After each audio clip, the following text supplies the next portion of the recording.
Yo, what is up guys? It's Pedro here, and in today's video I will be talking about the newest allegation against Washington Commanders owner Dan Snyder and why there is momentum for Dan Snyder to sell the team. So we're going to talk about that. Do I think Dan Snyder will sell the team, and some guys that could buy the team if he is forced to sell the team. So if you guys are new, make sure to subscribe for Washington and NFL content on the road to 7,500 subscribers. So please help me get there. Also hit that like button and turn on those notifications so you never miss a video. And follow the Twitter, trying to get to 1,000 followers on there. First link in the description. Now, let's get right into the video. So earlier today, even more news came out about Dan Snyder's financial allegations against him, and some of the things in here have the potential to have the league force him to sell the team, but I'm not going to get my hopes up too much because we've seen so many different allegations that we thought could take down Dan Snyder, and nothing has been able to. But who knows? This definitely has the potential to. We're going to break that all down today in today's video. So let me read this right here. So the U.S. House Oversight Committee has sent a 20-page letter to the Federal Trade Commission saying the Washington Commanders and owner Dan Snyder may have engaged in a troubling, long-running, and potentially unlawful pattern of financial conduct. We kind of already knew that, but let's read what, some of the things that were in that 20-page letter. So former Washington Commanders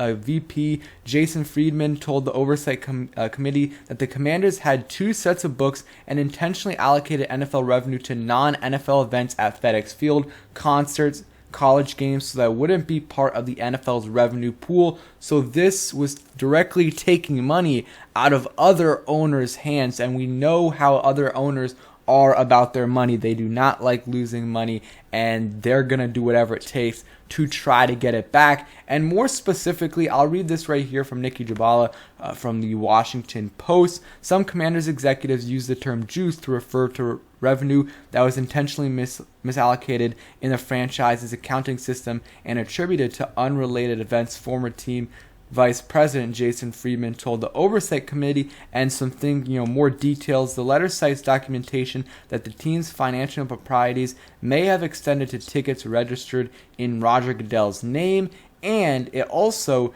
details allegations that team improperly attributed revenue to a Navy Notre Dame game and a Kenny Chesney concert, so it wouldn't be part of the NFL revenue sharing pool. So if these things are true, again, they're just allegations, but if these things are true, this is absolutely huge because, like I said, the owners do not like to lose money.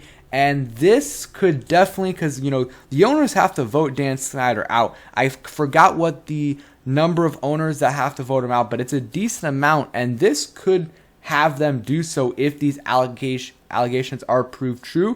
I don't know when they're going to be able to prove it. It might be a while, but it is sad because there's been a lot of other things that were deserving for Dan Snyder to have to sell the team. We all know the toxic workplace environment, the other allegations against him. I mean, he should have been gone a while ago. And one reason why I think he wasn't gone from the other allegations in terms of the, harassment and the toxic workplace environment was because other owners like Jerry Jones, Robert Kraft, and others have been accused of similar things, and if one of these guys goes down, a lot of them probably should as well. And some of these guys should not be owners, but they're not going to vote each other out for these type of things because a lot of these other owners have done these same things themselves. Some of it's been public, some of it has not been. So that's why these other allegations should have Dan Snyder out, especially if they're true, but it's very likely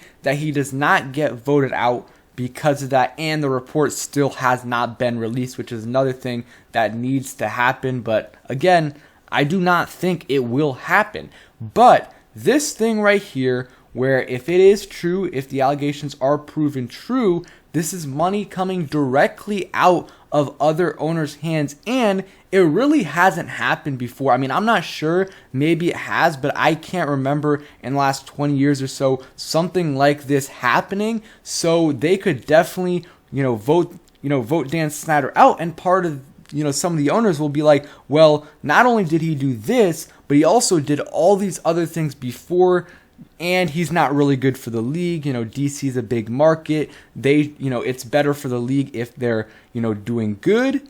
And Dan Snyder does not help them do that. So there's definitely a possibility that if these are proven true, that Dan Snyder will be forced to sell. But guys, it's just been, I know this is directly affecting other owners, so it is definitely different than these other allegations, but it seems like every week or every 2 weeks we have a new allegation against Dan Snyder or more news about a certain allegation, and nothing has happened.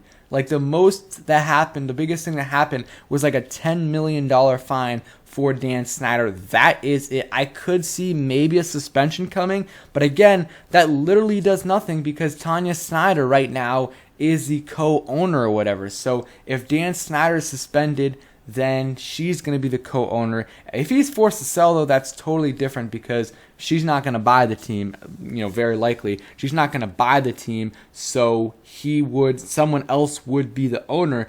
And there's definitely a lot of different guys out there that could be the owner of the Washington Commanders because, NFL teams do not go on sale often. And actually, there is one right now, the Denver Broncos. But I think if the Washington Commanders were on sale, it would probably be the more attractive option.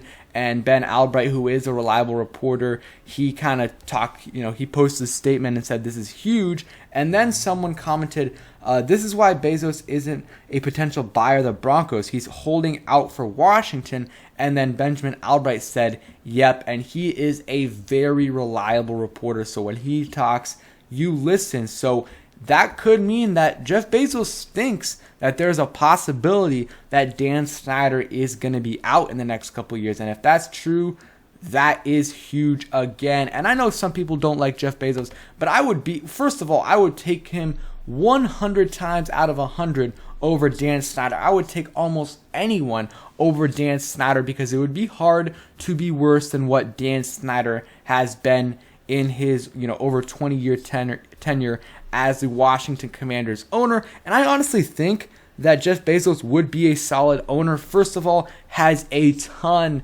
of money, so to be able to fund a full new stadium for him, by himself, whether it's DC, Virginia, Maryland, basically, he can fund it all himself. It'll be state-of-the-art facility. Best stadium probably in the world will be in Washington, D.C., or will be for the Washington team, but also maybe in D.C. or around there. So that would be huge. And he knows how to run a business, and he will let the football people that he hires, or in this case, the people that are already there, he'll let them make the football decisions. And because he knows how to successfully run a business. And I mean, you could say the same thing with Snyder before, but I don't think it's the same. And I would take Jeff Bezos over Dan Snyder any day, every day of the week. And I think he would be a solid owner, and we would get a great stadium out of it. And, I think, I just want Dan Snyder out. I mean, that's going to be one of the best days of my life when if he is forced out, hopefully when he is forced out in the next few years. Again, though, guys, I'm still not getting my hopes up too much because just talking about it, I'm getting my hopes up, and I'm like, come on, Pedro, you got to calm down a little bit because we've seen this story with allegations and, fans and even media think that, he's going to be gone or think there's like a 40-50% chance that he's going to be gone, but it never ends up happening. So I'm holding out hope, but the hope for me is not too high because I just don't want to feel disappointed again like I have for the last 3-ish years where all these allegations have been going down. So I want to hear from you guys. Do you think this is enough to force Dan Snyder to sell, for the league to force Dan Snyder to sell? Because I think it should. I think it was a while ago where he should have been forced to sell, but this could be the cherry on top. So let me know if you think he will be forced to sell, and let me know what other potential owners are out there, buyers that could buy this team, because it's going to be in demand because not many football teams are on the market. It's, very rare, and there could be two in the next couple months with the Broncos and the Washington Commanders. It would take more than a couple of months, but You get my point. So thank you guys for watching. Hope you guys enjoyed the video. If you did, please hit that like button, subscribe if you guys are new, and turn on those notifications so you never miss a video. Peace, guys.